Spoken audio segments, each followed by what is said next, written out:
সন্তান জন্মের পর বাবা মায়ের উপর ইসলামী দৃষ্টিতে 10টি গুরুত্বপূর্ণ দায়িত্ব তুলে ধরা হলো।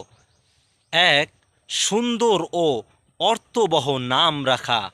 সন্তানের জন্য সুন্দর ইসলামী ও অর্থবহ নাম নির্বাচন করা বাবা মায়ের অন্যতম দায়িত্ব।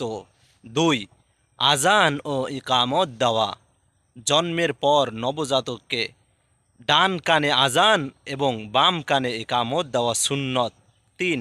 তাহনিক করা। কোনো নেককার ব্যক্তির মাধ্যমে খেজুর বা মিষ্টি কিছু চিবিয়ে শিশুর মুখে স্পর্শ করানো সুন্নত। ৪. আকিকা করা। সন্তানের জন্মের কৃতজ্ঞতা স্বরূপ আকিকা করা সুন্নত। ছেলে সন্তানের জন্য 2টি এবং মেয়ে সন্তানের জন্য একটি পশু কুরবানি করা উত্তম। ৫. হালাল রিজিক দ্বারা লালন পালন করা। সন্তানের খাদ্য, পোশাক ও জীবনের সকল ব্যয় হালাল উপার্জন থেকে নিশ্চিত করা। ৬. ইসলামী শিক্ষা প্রদান করা।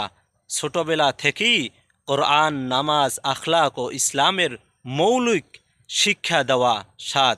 উত্তম চরিত্র গঠন করা। সত্যবাদিতা, আমানতদারিতা, বিনয় ও শিষ্টাচার শেখানো। ৮.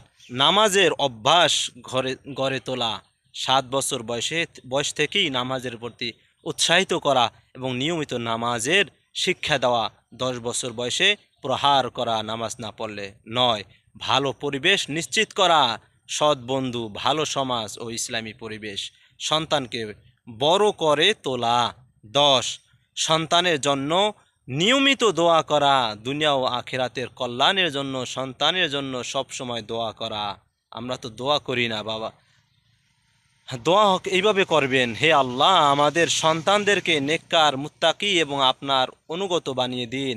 তাদের মাধ্যমে দিন ও মানবতার কল্যাণ দান করুন। আমিন।